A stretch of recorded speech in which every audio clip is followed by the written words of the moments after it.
নীতির সম্পর্ক রাজারা পর্যন্ত খেপে যায়। 85 বিঘে সম্পত্তি আমার দাদার। হ্যাঁ, আর আজকে আমি বাস করে দিচ্ছি কোথায়? আমার 2 শতক জায়গা নেই।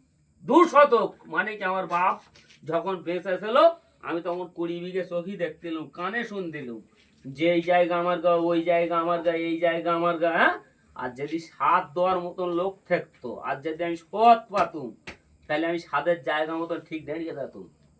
আজ আমি সৎ পাই না বলে, সাত পাই না বলে আজ আমার ফ্যামিলি এই জায়গায়, আজ আমি এই জায়গায়, আজ আমার বাচ্চা কাচ্চা এই জায়গায়। আমার বাচ্চা কাচ্চা কেন কি কষ্ট দিন পার করে। আজ সিন্নেগার দিন এই মিলাদ, একটা এত বড় একটা মিলাদ হয়ে গেল, আমার বাচ্চা কেন এলো, একটা ছেলে একটা মেয়ে এলো, যে জামা কাপড় কেন কি পরে রে, জামা কাপড়, শুধু জামা কাপড়ের ড্রেস দেখে আমার মনে মনে হচ্ছে যে শালা এরকম বাপ হয়ে বাচ্চা কাচ্চার মুখ দেখার থেকে মানে মরে যাওয়া ভালো। তাহলে আজকের আমার বাচ্চা কাচ্চা, আমার একটা ছেলে দুটো মেয়ে সব রাজার পথে থাকবে, রাজার ছেলে পিলে। মানে আমার তো মনের মধ্যে হয় আমি চাই আমি একটা রাজা, আমার যা জিনিসপত্র রয়েছে আমার বাপের 14 পুরুষ খেয়ে শেষ করতে পারবে না। 14 পুরুষ। হ্যাঁ, তা আমি দেখাই না কারো, দেখাই না কেন, কেন দেখাই না? আজ এই ভুল পথ পড়ে রয়েছে বলে আমি দেখাতে পারিনি। কেন? আমার কারো বিশ্বাসে আসে না, কারো পথে আসে না, কারো শাসনে আসে না, কেউ আমার কথা বোঝে না। বড়া, তা আমি কার কথায় চলবো?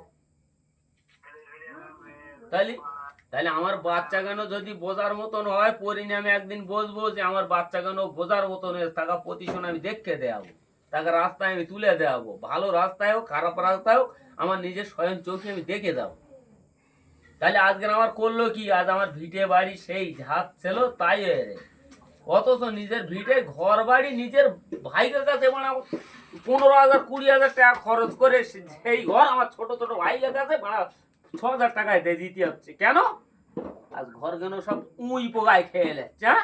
আজ মনের কষ্ট এমন একটা কষ্ট ধৈর্য ধরতে পারিনি, বাধ্য সেই ঘর আমার ছোট ভাড়াতে তুলে দেয়।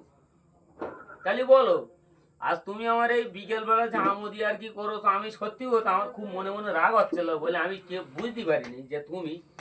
তা লাস্টে আমি যখন বুঝতে পারলাম এখন, তখন এই কথা কেন আমার মনের মধ্যে পুরো জেগে উঠতে, যে আজকের এই কথা কেন বলি। আর তোমরা গিন্নির সাথে আঙ্গা গিন্নি খানকির মেয়ের সাথে চলে, তা চলে চলুক, মানুষের সাথে মানুষ মানুষের সাথে ওঠা ওঠা করবে, এটা চাল চলনের জায়গা। তা সে চলুক, আমার কাছে কথা হচ্ছে মানুষ হিসাব চলুক, উঠুক বসুক খাক বেড়াক, সেটা আনন্দের মধ্যে ফুর্তির মধ্যে থাকছে। ওরা 9টার সময় আসবে। আমিও এইটা